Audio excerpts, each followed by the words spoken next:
कुणकेश्वरमध्ये प्राचीन गंगाकुंडाचा शोध. देवगड तालुक्यातील कुणकेश्वर परिसरात एक ऐतिहासिक आणि धार्मिक वारसा समोर आला आहे. कुणकेश्वर खालचीवाडी येथे सुमारे 200 ते 300 वर्षांपूर्वीचे गंगाकुंड असल्याचा शोध लागल्याने परिसरात उत्सुकता निर्माण झाली आहे. कुणकेश्वर मंदिरापासून अवघ्या 1 ते 1.5 किलोमीटर अंतरावर असलेले हे गंगाकुंड अनेक वर्ष गाळ आणि झाडाझुडपांमध्ये दडलेले होते. कुणकेश्वर देवस्थान ट्रस्ट माजी अध्यक्ष संतोष लब्दे, संतोष लाड, शरद वाळके व अन्य स्थानिक ग्रामस्थांच्या पुढाकारातून शोध मोहीम राबवून साफसफाई करण्यात आली. सध्या कुंडात स्वच्छ काचेसारखे पाणी साठलेले असून जांभ्या दगडात कोरलेले शिवलिंग आणि वैशिष्ट्यपूर्ण रचना लक्ष वेधून घेत आहे. सध्या हे ठिकाण खाजगी जागेत असून मार्ग नसल्याने पोहोचणे अवघड आहे. मात्र योग्य संवर्धन केल्यास हे ठिकाण पर्यटनासाठी मोठे आकर्षण ठरू शकते.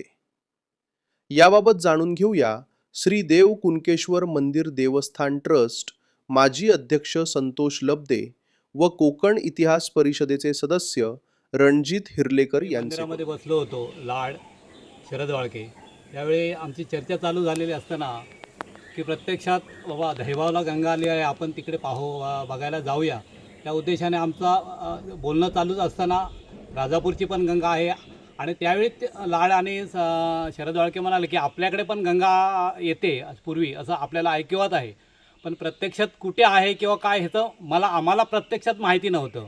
तर त्यावेळी बसून आम्ही ती चर्चा करत असताना त्यांनाच विचारलं, लाड म्हटलं तुम्हाला जर माहिती असेल तर आपण ते कुठं स्थान आहे ते प्रत्यक्ष जाऊन पाहूया. मग त्यावेळी आम्ही निश्चय केला की प्रत्यक्ष मग ते तिघंजण आपण उठून प्रत्यक्ष या स्थानावरती आलो आणि प्रत्यक्ष पाहता की पूर्ण हे स्थान पूर्ण पाल्यापाचोळ्याने बुजून गेलेलं होतं. मग तिथे आम्ही ती प्रत्यक्ष खोली बघता तिची 5 फुटाची खोली आहे ते. मग हा सगळा प्रकार आम्ही आमच्या अध्यक्षांच्या कानी घातल्यानंतर अध्यक्षांनी लगेचच त्याची तात्काळ आपले कामगार बोलून दुसऱ्या दिवशी लगेचच ते कुंड साफ करण्यासाठी ती मोहीम राबवली आणि त्या उद्देशाने बघता बघता पूर्णत्वास तो साफ केल्यानंतर पूर्णत्वास जो का आतमध्ये आहे पुरातन सिस्टीम दिसायला लागली. आज या कुंडामध्ये 5 फूट उंची आहे, जवळजवळ 3-4 फूट पाणी आज मध्ये काचीसारखं आहे. त्याचप्रमाणे जी काय पुरातन आपली पिंडी दिसते आहे ते सुद्धा स्वयंभूचे एक स्थान आहे. ते हे सगळं बघितलं ना, इथं पुरातन सगळ्या कुठल्या तरी गोष्टी होत्या ह्या निश्चित झाल्यानंतर आम्ही त्याच्या अध्यक्षांना कानी घातलं. तर अध्यक्षाने ती मोहीम आम्हाला पूर्णत्व साफ करून हा जो इतिहास आहे पुरातनचा हा आम्हाला त्या ठिकाणी आल्यानंतर प्रत्यक्षात पाहायला मिळाला. काय सांगाल, हे नेमकं कुणकेश्वर मंदिरापासून हे ठिकाण किती अंतरावर आहे आणि इथे यायला मार्ग आहे का?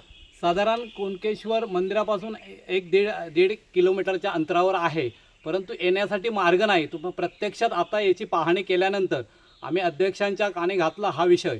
तर प्रत्यक्षात आता जे कोण जमीन मालक आहेत त्यांच्याशी संपर्क साधून इथे येण्यासाठी आम्ही मार्गाचा प्रयत्न करणार आहोत, जेणेकरून जे ग्रामस्थ आहेत ते सुद्धा इच्छुकच आहेत की ज्या ठिकाणी आपले पुरातन जे काय धार्मिक गोष्टी आहेत ते जतण्यासाठी आपले ग्रामस्थही सहभाग करतात. त्या ठिकाणी आता ज्या ग्रामस्थांची या जमिनीलगत आहेत त्यांच्याशी बसून आम्ही चर्चा करून इथे येणारा मार्गसुद्धा सुखसोयीचा होईल या निर्देशाने आमचे प्रयत्न असतील. काय सांगाल, कुणकेश्वरचा एक ग्रामस्थ म्हणून काय प्रतिक्रिया तुमची यावर?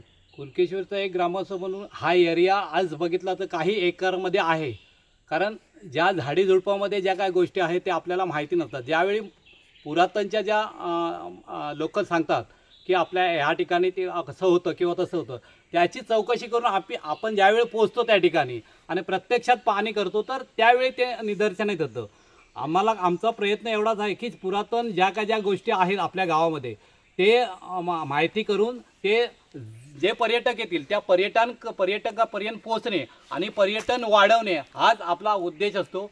कारण जेणेकरून आपल्या गावामध्ये धार्मिकता टिकली पाहिजे, धार्मिकतेतून पर्यटन वाढलं पाहिजे, हाच उद्देश ठेवून आपण हे जे काय प्रयत्न करतो पुरातन ज्या गोष्टी आहेत ते सांभाळण्यासाठी आमचा गावही सक्षम आहे आणि येणाऱ्या पर्यटनांना मार्ग देण्यासाठी आम्ही तोही प्रयत्न त्या दिशेने करणार आहोत.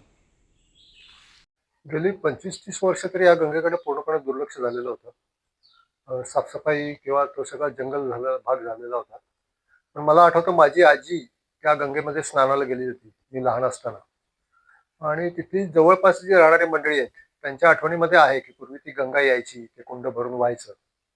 आज परिस्थिती बघितली तर 2.5 बाय 2.5 चौकोनी ते कुंड आहे. आणि त्याच्या आतमध्ये पाणी येण्यासाठी त्यांनी व्यवस्थित ते झऱ्यांची जागा केलेली आहे. शेजारून जाणारा जो व्हाळ आहे त्या व्हाळाच्या अंतर्गत जे काही प्रवाह पाण्याचे आहेत ते जलप्रवाह तिथे येतील अशा पद्धतीचं प्राचीन आपल्या मंडळींचं म्हणजे प्राचीन जे कोणी विशारद जे होते त्यांनी केलेलं ते जलसंयोजनाचं सुंदर उदाहरण म्हणून त्याकडे पाहता येईल. आणि गंगा ज्यावेळी येते त्यावेळी ते कुंड भरून वाहत असे. म्हणजे आता सुद्धा कदाचित ती गंगा आली होती असेल, पण त्यावेळी ते सगळं मातीने भरलेलं होतं. त्यामुळे गंगा काही बाहेर येऊ शकली नाही. तर आता ती साफसफाई केली आणि वर्षभराने त्याचे रिझल्ट आपल्याला मिळू शकतील.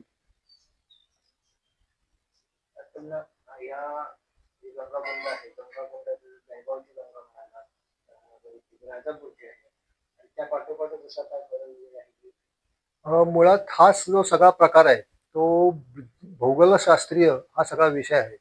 भूगोलाच्या याच्यामध्ये ज्या पद्धतीने पाण्याचे अंतर्गत प्रवाह क्रियान्वित होतात आणि त्या पद्धतीने हे पाणी बाहेर फेकलं जातं. जसं उन्हाळं गरम पाण्याचं जे कुंड आहे तिथनं जे पाणी येतं ते तिथे गंधकाचा साठा आहे आणि त्या गंधकाच्या प्रवाहामुळे तिथलं ते पाणी उष्ण स्वरूपात आपल्याला बाहेर पडतं. आणि जमिनीतल्या ज्या हालचाली आहेत त्यामुळे विशिष्ट भौगोलिक परिस्थितीमध्ये या पद्धतीचे हे प्रवाह कोकणामध्ये अनेक ठिकाणी अशा पद्धतीने प्रवाहित झालेले आपल्याला पाहायला मिळतात. त्यात राजापूरचं गंगा हे प्रमुख आहे. ती सातत्याने येताना आपण ते पाहतो आणि तिथली साफसफाई व्यवस्थित आहे, त्याचं व्यवस्थित तिथे लक्ष आहे लोकांचं. त्यामुळे ते चालू आहे. तसंच दहिबावचं एक कुंड जे गेली कित्येक वर्ष तिथे गंगा येते. आणि अशीच ज्यावेळी राजापूरची गंगा येते तिथे कुणकेश्वरची गंगा येते असं आम्हाला पूर्वापार सांगितलं, म्हणजे आमच्या आजीच्या तोंडून किंवा पूर्वी जुन्या माणसाच्या तोंडून आम्ही ऐकलेलं आहे. पण प्रत्यक्ष गेल्या 25-30 वर्षात त्या गंगेकडे पूर्णपणे दुर्लक्ष झालेलं होतं. आणि त्यामुळे आता ते पुन्हा त्याला ऊर्जितावस्था येईल. पण एकंदरीत ते सगळं बांधकाम पाहता 250-300 वर्षापूर्वीचं ते बांधकाम आहे. शिवलिंग जे आहे ते तिथल्या स्थानिक जांभ्या खडकामध्ये ते कोरून केलेलं आहे. आणि त्याला पूर्णपणे चौथरा तयार करून त्याचे ते अजस्र दगड पाहिल्यानंतर आपल्याला लक्षात येतं की किमान 250-300 वर्षापूर्वीचं बांधकाम ते असावं. कदाचित 400-500 वर्ष जुनंही असू शकतं. पण आज त्याचा निश्चित पुरावा आपल्याकडे काही नाहीये. मुळात कुणकेश्वर हे शिवभक्तीचं महत्वाचं केंद्र आहे. शैव शक्तीचं फार